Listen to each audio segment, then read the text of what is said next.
ಪ್ರಭು ಕ್ರಿಸ್ತರಲ್ಲಿ ಆತ್ಮೀಯ ಸಹೋದರ ಸಹೋದರಿಯರೇ, ನಿಮಗೆಲ್ಲರಿಗೂ ಪಾಸ್ಕ ಹಬ್ಬದ ಶುಭಾಶಯಗಳನ್ನು ಕೋರುತ್ತೇನೆ. 40 ದಿನಗಳಿಂದ ಉಪವಾಸ, ಪ್ರಾರ್ಥನೆ, ದಾನ ಧರ್ಮಗಳಿಂದ ಆಧ್ಯಾತ್ಮಿಕವಾಗಿ ಸಿದ್ಧರಾಗುತ್ತಿದ್ದ ನಮ್ಮನ್ನು ಹಿಂದೂ ಧರ್ಮಸಭೆಯು ಪಾಸ್ಕ ಹಬ್ಬವನ್ನು ಆಚರಿಸಲು ಕರೆ ನೀಡುತ್ತಾ ಇದೆ. ಹಬ್ಬಗಳ ಹಬ್ಬ ಅಥವಾ ಕ್ರೈಸ್ತ ಹಬ್ಬಗಳ ರಾಣಿ ಎಂದೇ ಪ್ರಖ್ಯಾತವಾಗಿರುವ ಹಬ್ಬ ಪುನರುತ್ಥಾನದ ಹಬ್ಬ.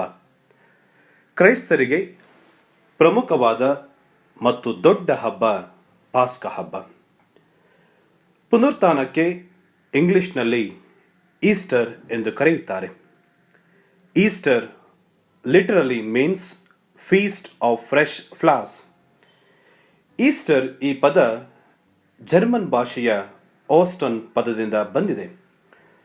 ಸೂರ್ಯ ಮೂಡುವ ದಿಕ್ಕನ್ನು ಈ ಪದವು ಸೂಚಿಸುತ್ತದೆ. ಅಂದರೆ ವಸಂತದ ಸೂರ್ಯನನ್ನು ಪ್ರಭುವಿನ ಪುನರುತ್ಥಾನಕ್ಕೆ ಹೋಲಿಸಲಾಗಿದೆ. ಕ್ರಿಸ್ತನಲ್ಲಿ ವಿಶ್ವಾಸವಿಟ್ಟವರೆಲ್ಲರ ಬದುಕು ವಸಂತ ಕಾಲದಂತೆ ಕಂಗೊಳಿಸುತ್ತದೆ ಎಂಬುದು ಇದರ ಅರ್ಥ. ಪ್ರಿಯರೇ, ಇಂದು ನಾವು ತುಂಬ ಸಂತೋಷದಿಂದ, ಸಡಗರದಿಂದ 3 ಮುಖ್ಯ ಕಾರಣಗಳಿಗೆ ಈ ಹಬ್ಬವನ್ನು ಆಚರಿಸುತ್ತೇವೆ. ಮೊದಲನೇದಾಗಿ, ನಮ್ಮ ವಿಶ್ವಾಸದ ಅಡಿಪಾಯ, ಬುನಾದಿ ಕ್ರಿಸ್ತರ ಪುನರುತ್ಥಾನ. The resurrection of Christ is the basis of a Christian faith. ಪುನರುತ್ಥಾನಕ್ಕಿಂತ ಶ್ರೇಷ್ಠ ಅದ್ಭುತ ಮತ್ತೊಂದು ಇರಲು ಸಾಧ್ಯವಿಲ್ಲ.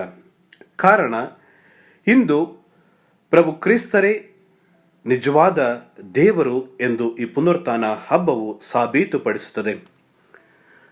ಕ್ರೈಸ್ತ ಧರ್ಮದ ಸಂಪೂರ್ಣ ವಿಶ್ವಾಸ, ಕ್ರೈಸ್ತರೆಲ್ಲರ ಭರವಸೆ ಯೇಸುವಿನ ಪುನರುತ್ಥಾನದ ಮೇಲೆ ಅವಲಂಬಿಸಿದೆ. ಪುನರುತ್ಥಾನವನ್ನು ತೆಗೆದುಬಿಟ್ಟಲ್ಲಿ ಕ್ರೈಸ್ತ ಧರ್ಮ ಒಂದು ಶೂನ್ಯ ಕನಸಾಗುತ್ತದೆ. ಹಾಗಾಗಿ ಸಂತ ಪೌಲರು ತುಂಬ ಸುಂದರವಾಗಿ ತಮ್ಮ ಪತ್ರದಲ್ಲಿ ಕೊರಿಂಥರಿಗೆ ಬರೆದ ಮೊದಲ ಪತ್ರ ಅಧ್ಯಾಯ 15 ವಾಕ್ಯ 14ರಿಂದ 19ರಲ್ಲಿ ಈ ರೀತಿ ನುಡಿಯುತ್ತಾರೆ: ಕ್ರಿಸ್ತ ಯೇಸು ಪುನರುತ್ಥಾನರಾಗಲಿಲ್ಲ ಎಂದರೆ ನಮ್ಮ ಬೋಧನೆ ಬರಿದು, ನಿಮ್ಮ ವಿಶ್ವಾಸವೂ ಬರಿದು. ಕ್ರಿಸ್ತ ಯೇಸುವೇ ಪುನರುತ್ಥಾನ ಹೊಂದಿಲ್ಲ ಎಂದ ಮೇಲೆ ನಿಮ್ಮ ವಿಶ್ವಾಸವೇ ನಿರರ್ಥಕ ಮತ್ತು ನೀವಿನ್ನೂ ನಿಮ್ಮ ಪಾಪಗಳಲ್ಲೇ ಮುಳುಗಿದ್ದೀರಿ ಎಂದು ನುಡಿಯುತ್ತಾರೆ. ಪ್ರಿಯರೇ, ಕ್ರಿಸ್ತ ಜಯಂತಿಗಿಂತ ಶ್ರೇಷ್ಠ ಹಬ್ಬ ಪುನರುತ್ಥಾನದ ಹಬ್ಬ. ಪುನರುತ್ಥಾನ ಕ್ರಿಸ್ತ ಜಯಂತಿಗೆ ಅರ್ಥವನ್ನು ತಂದುಕೊಡುತ್ತದೆ. ಕ್ರಿಸ್ತನ ಬರಿದಾದ ಸಮಾಧಿಯಿಂದ ಜೆರುಸಲೇಮಿನ ಗೋದಲಿಗೆ ಅರ್ಥ ಬರುತ್ತದೆ. If the tomb is not empty, the cradle makes no difference. It is Easter that gives Christmas its meaning. ನಮ್ಮ ಬಹುತೇಕ ಉಪದೇಶ, ಬೋಧನೆ, ಧಾರ್ಮಿಕ ತತ್ವಗಳಿಗೆ ಮೂಲ ಪ್ರಭುವಿನ ಪುನರುತ್ಥಾನ ಹಾಗೂ ಪ್ರೇಷಿತರ ಬೋಧನೆಯ ತಿರುಳು ಕೂಡ ಪ್ರಭುವಿನ ಪುನರುತ್ಥಾನ. ರೋಮನರಿಗೆ ಬರೆದ ಪತ್ರ ಅಧ್ಯಾಯ 10 ವಾಕ್ಯ 9: ಯೇಸು ಸ್ವಾಮಿಯೇ ದೇವರು, ಅವರು ಪುನರುತ್ಥಾನಗೊಂಡಿದ್ದಾರೆ. Jesus is Lord and is risen. ಇದು ಪ್ರೇಷಿತರ ಬೋಧನೆಯ ತಿರುಳಾಗಿತ್ತು. ಇನ್ನು ಎರಡನೆಯ ಕಾರಣ, Easter is the guarantee of our own resurrection. ಕ್ರಿಸ್ತ ಪುನರುತ್ಥಾನರಾಗಿದ್ದಾರೆ ಎಂದ ಮೇಲೆ ನಮಗೂ ಪುನರುತ್ಥಾನವಿದೆ ಎಂದು ಅರ್ಥ. ಯೋಹಾನನ ಶುಭ ಸಂದೇಶ ಅಧ್ಯಾಯ 11 ವಾಕ್ಯ 25ರಿಂದ 26: ಪುನರುತ್ಥಾನವೂ ಜೀವವು ನಾನೇ. ನನ್ನಲ್ಲಿ ವಿಶ್ವಾಸವಿಟ್ಟವನು ಸಾವಿಗೀಡಾದರೂ ಜೀವಿಸುವನು. ಜೀವಿಸುವ ಪ್ರತಿಯೊಬ್ಬನು ನನ್ನಲ್ಲಿ ವಿಶ್ವಾಸವಿಟ್ಟವನೆಂದರೆ ಅವನೆಂದಿಗೂ ಸಾಯನು ಎಂದು ನುಡಿಯುತ್ತಾರೆ ಪ್ರಭು ಕ್ರಿಸ್ತರು. ಸಾವಿನೊಂದಿಗೆ ನಮ್ಮ ಬದುಕು ಅಂತ್ಯವಾಗುವುದಿಲ್ಲ. ನಮಗೆ ಪುನರುತ್ಥಾನವಿದೆ, ನಿತ್ಯ ಜೀವವಿದೆ ಎಂಬುದನ್ನು ಜಗತ್ತಿಗೆ ಸಾರಿದ ಹಬ್ಬ ಕ್ರಿಸ್ತರ ಪುನರುತ್ಥಾನ. ಮೂರನೆಯ ಕಾರಣ, ನೋವು, ಹತಾಶೆ, ಕಣ್ಣೀರಿಂದ ತುಂಬಿರುವ ಈ ಜಗದಲ್ಲಿ ನಮಗೆ ಭರವಸೆ, ಪ್ರೋತ್ಸಾಹ, ಚೈತನ್ಯ ತುಂಬುವ ಹಬ್ಬ ಈ ಪುನರುತ್ಥಾನ. It reminds us that life is worth living. ಪ್ರಿಯರೇ,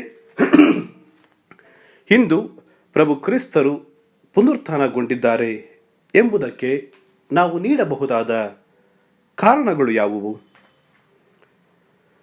ಮೊದಲ ಕಾರಣ, ಪ್ರಭು ಕ್ರಿಸ್ತರೇ ಅವರ ಪುನರುತ್ಥಾನಕ್ಕೆ ಸಾಕ್ಷಿಯನ್ನು ಕೊಡುತ್ತಾರೆ. ಮಾರ್ಕನ ಶುಭ ಸಂದೇಶ ಅಧ್ಯಾಯ 8 ವಾಕ್ಯ 31, ಮತ್ತಾಯನ ಶುಭ ಸಂದೇಶ ಅಧ್ಯಾಯ 17 ವಾಕ್ಯ 22. ಎರಡನೆಯ ಪ್ರಮುಖ ಸಾಕ್ಷಿ ಅವರ ಬರಿದಾದ ಸಮಾಧಿ. ಲೂಕನ ಶುಭ ಸಂದೇಶ ಅಧ್ಯಾಯ 24 ವಾಕ್ಯ 3. ಜಗತ್ತಿನಲ್ಲಿ ಅನೇಕ ಧರ್ಮಗಳಿವೆ. ಈ ಎಲ್ಲ ಧರ್ಮ ಸ್ಥಾಪಕರ ಸಮಾಧಿಗಳು ಮುಚ್ಚಲ್ಪಟ್ಟಿವೆ. ಯಾರೊಬ್ಬರ ಸಮಾಧಿಗಳು ಇಂದು ತೆರೆದುಕೊಂಡಿಲ್ಲ. ಪ್ರಭು ಕ್ರಿಸ್ತರ ಸಮಾಧಿ ಮಾತ್ರ ಬರಿದಾಗಿದೆ, ತೆರೆಯಲಾಗಿದೆ. ಪ್ರಿಯರೇ, ಮತ್ತಾಯನ ಶುಭ ಸಂದೇಶ ಅಧ್ಯಾಯ 28 ವಾಕ್ಯ 13ರಲ್ಲಿ ನಾವು ನೋಡುತ್ತೇವೆ, ಸೈನಿಕರು ಈ ರೀತಿ ನುಡಿಯುತ್ತಾರೆ. ರೋಮಿನ ಸೈನಿಕರು, ಕ್ರಿಸ್ತರ ಶಿಷ್ಯರು ರಾತ್ರಿ ವೇಳೆಯಲ್ಲಿ ಬಂದು ನಾವು ನಿದ್ರೆ ಮಾಡುತ್ತಿದ್ದಾಗ ದೇಹವನ್ನು ಕದ್ದುಕೊಂಡು ಹೋದರೆಂದು. ಇದನ್ನು ನಂಬಲು ಅಸಾಧ್ಯ. ಕಾರಣ, ಶುಭ ಶುಕ್ರವಾರದಂದು ಶಿಷ್ಯರು ಕ್ರಿಸ್ತನ ಘೋರ ಯಾತನೆ ಮರಣವನ್ನು ನೋಡಿ ನಡುಗಿ ಹೋಗಿದ್ದರು. ತಮ್ಮ ಪ್ರಾಣ ರಕ್ಷಣೆಗಾಗಿ ಓಡಿ ಹೋಗಿದ್ದರು. ಅಂತಹ ಶಿಷ್ಯರು 16 ಮಂದಿ ಸೈನಿಕರನ್ನ ಕಣ್ಣು ತಪ್ಪಿಸಿ ಅಥವಾ ಅವರನ್ನು ಸೋಲಿಸಿ ಪ್ರಭು ಕ್ರಿಸ್ತರ ದೇಹವನ್ನು ಕದ್ದುಕೊಂಡು ಹೋದರೆಂದರೆ ಅದನ್ನು ನಂಬಲು ಅಸಾಧ್ಯ. ಒಂದು ಪಕ್ಷ ದೇಹವನ್ನು ಕದ್ದುಕೊಂಡು ಹೋಗಿದ್ದರೆ ರೋಮಿನ ಸೈನಿಕರಾಗಲಿ ಯಹೂದ್ಯರ ಮುಖಂಡರಾಗಲಿ ಪ್ರಭುವಿನ ದೇಹವನ್ನು ಮತ್ತೊಮ್ಮೆ ಹಾಜರುಪಡಿಸಬೇಕಿತ್ತು. ಆದರೆ ಅವರು ಹಾಜರುಪಡಿಸೋದಕ್ಕೆ ಆಗಲಿಲ್ಲ. ಅಂದರೆ ಅವರು ಹೇಳಿದ್ದು ಸುಳ್ಳು. ಪ್ರಭು ಕ್ರಿಸ್ತರು ನಿಜವಾಗಿಯೂ ಪುನರುತ್ಥಾನರಾಗಿದ್ದಾರೆ. ಮತ್ತು ಪ್ರಿಯರೇ, ಪ್ರೇಷಿತರು ಮತ್ತು ಆದಿ ಕ್ರೈಸ್ತರು ಧೈರ್ಯದಿಂದ ಕ್ರಿಸ್ತನ ಸುವಾರ್ತೆಯನ್ನು ಸಾರಿದರು. ಒಂದು ಪಕ್ಷ ಕ್ರಿಸ್ತ ಪುನರುತ್ಥಾನ ಆಗಿಲ್ಲ ಅಂದಿದ್ದರೆ ಪ್ರೇಷಿತರು ಆದಿ ಕ್ರೈಸ್ತರು ಧೈರ್ಯದಿಂದ ಕ್ರಿಸ್ತರ ಪುನರುತ್ಥಾನದ ಸಂದೇಶವನ್ನು ಸಾರುತ್ತಿರಲಿಲ್ಲ ಮತ್ತು ರಕ್ತ ಸಾಕ್ಷಿಗಳಾಗಿ ಅವರು ಮಡಿಯುತ್ತಿರಲಿಲ್ಲ. ಮತ್ತೊಂದು ಪ್ರಮುಖ ಕಾರಣ, ಸಂತ ಪೌಲರ ಮನ ಪರಿವರ್ತನೆ. ಸಂತ ಪೌಲ ಒಬ್ಬ ಯಹೂದ್ಯನಾಗಿದ್ದ ಹಾಗೂ ಕ್ರೈಸ್ತರನ್ನ ಹಿಂಸಿಸುತ್ತಿದ್ದ. ಯಾವಾಗ ಡಮಸ್ಕಸ್ಸಿನ ಹಾದಿಯಲ್ಲಿ ಪ್ರಭು ಕ್ರಿಸ್ತರನ್ನ ಆತ ದರ್ಶಿಸುತ್ತಾನೋ, ಪುನರುತ್ಥಾನರಾದ ಪ್ರಭು ಕ್ರಿಸ್ತರ ದರ್ಶನ ಆತನಿಗಾಗುತ್ತೋ, ಪೌಲ ಮನ ಪರಿವರ್ತನೆಗೊಂಡ. ಹಿಂಸಿಸುತ್ತಿದ್ದ ಪೌಲ ಕ್ರಿಸ್ತನಿಗೆ ಸಾಕ್ಷಿಯಾಗಲು ಜೀವಿಸಿದ ಮತ್ತು ಕ್ರಿಸ್ತನ ಸಂದೇಶವನ್ನು ಎಲ್ಲೆಲ್ಲೂ ಸಾರಿದ. ಇದು ಕ್ರಿಸ್ತನ ಪುನರುತ್ಥಾನಕ್ಕೆ ಒಂದು ಪ್ರಬಲವಾದ ಸಾಕ್ಷಿ. ಹಾಗಾಗಿ ಪ್ರಭು ಕ್ರಿಸ್ತರು ನಿಜವಾಗಿಯೂ ಪುನರುತ್ಥಾನಗೊಂಡಿದ್ದಾರೆ.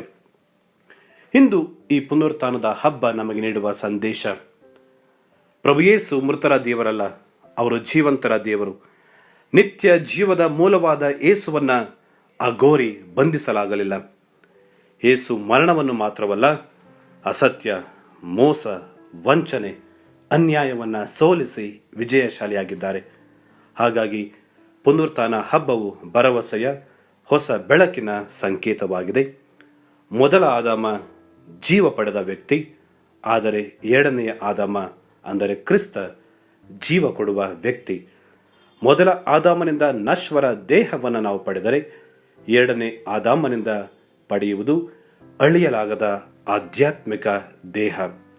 ಆದ್ದರಿಂದ ಪ್ರಿಯರೇ, ಮುಂದೆ ಬರಲಿರುವ ಮಹಿಮೆಗಾಗಿ ಭರವಸೆಯಿಂದ ಕಾಯಬೇಕು. ಜೀವನದಲ್ಲಿ ಎದುರಾಗುವ ಕಷ್ಟ, ನೋವನ್ನು ತಾಳ್ಮೆಯಿಂದ ಸಹಿಸಬೇಕಿದೆ. ಯೇಸುವಿನ ಸಾವು ನಮ್ಮ ಪಾಪದ ಪರಿಹಾರಕ್ಕಾಗಿ ನೀಡಿದ ಶ್ರೇಷ್ಠ ಸಂಭಾವನೆ. ಈ ಪಾಸ್ಕ ಹಬ್ಬವು ಹತಾಶೆ, ನಿರಾಶೆಯಿಂದ ಬದುಕುವವರಿಗೆ ಭರವಸೆಯ ಹೊಂಗಿರಣ. ಯೇಸುವಿನ ಪುನರುತ್ಥಾನವು ಚೈತನ್ಯದ ಹೊನಲಾಗಬೇಕು ಎಂದು ನಮಗೆ. ಹಾಗಾಗಿ ಕ್ರಿಸ್ತ ಪುನರುತ್ಥಾನಗೊಂಡಿದ್ದಾರೆ, ಆದ್ದರಿಂದ ಅವರು ನಿಜವಾಗಿಯೂ ದೇವರು. ಕ್ರಿಸ್ತ ಪುನರುತ್ಥಾನಗೊಂಡಿದ್ದಾರೆ, ಆದ್ದರಿಂದ ನಮ್ಮ ಪಾಪಗಳು ಪರಿಹಾರವಾಗಿದೆ. ಕ್ರಿಸ್ತ ಪುನರುತ್ಥಾನಗೊಂಡಿದ್ದಾರೆ, ನಾವೆಲ್ಲ ದೇವರ ಮಕ್ಕಳಾಗಿದ್ದೇವೆ. ಕ್ರಿಸ್ತ ಪುನರುತ್ಥಾನಗೊಂಡಿದ್ದಾರೆ, ಇಡೀ ಮಾನವ ಕುಲ ಸಹೋದರ ಸಹೋದರಿಯರಂತೆ ಬಾಳಲು ಕರೆಯಲ್ಪಟ್ಟಿದೆ. ಕ್ರಿಸ್ತ ಪುನರುತ್ಥಾನಗೊಂಡಿದ್ದಾರೆ, ನಾವು ಯಾವುದೇ ದುಷ್ಟ ಶಕ್ತಿಗಳಿಗೆ ಭಯಪಡುವ ಅಗತ್ಯವಿಲ್ಲ. ಕಾರಣ ಕ್ರಿಸ್ತ ಎಲ್ಲ ದುಷ್ಟ ಶಕ್ತಿಗಳನ್ನು ಜಯಿಸಿದ್ದಾರೆ. ಕ್ರಿಸ್ತ ಪುನರುತ್ಥಾನಗೊಂಡಿದ್ದಾರೆ. ಆದ್ದರಿಂದ ನಾವು ಅವರೊಂದಿಗೆ ಪುನರುತ್ಥಾನಗೊಳ್ಳುತ್ತೇವೆ. ನಮ್ಮ ಸಾವು ಅಂತಿಮವಲ್ಲ, ಪುನರುತ್ಥಾನವಿದೆ, ನಿತ್ಯ ಜೀವವಿದೆ.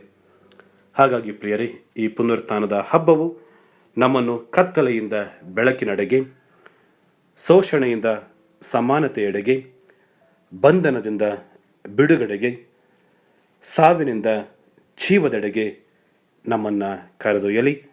ಮತ್ತೊಮ್ಮೆ ನಿಮಗೆಲ್ಲರಿಗೂ ಪಾಸ್ಕಾ ಹಬ್ಬದ ಶುಭಾಶಯಗಳನ್ನು ಕೋರುತ್ತೇನೆ. ಆಮೆನ್. ಪ್ರಿಯರೇ, ಈ ಚಾನೆಲ್ ಅನ್ನು ಸಬ್ಸ್ಕ್ರೈಬ್ ಮಾಡಿ ಪ್ರತಿದಿನ ದೇವರ ವಾಕ್ಯವನ್ನು ಆಲಿಸುತ್ತಾ ಅದನ್ನು ಇತರರೊಂದಿಗೆ ಹಂಚಿಕೊಳ್ಳಲು ನಮಗೆ ನೆರವಾಗಿರಿ. ಧನ್ಯವಾದಗಳು.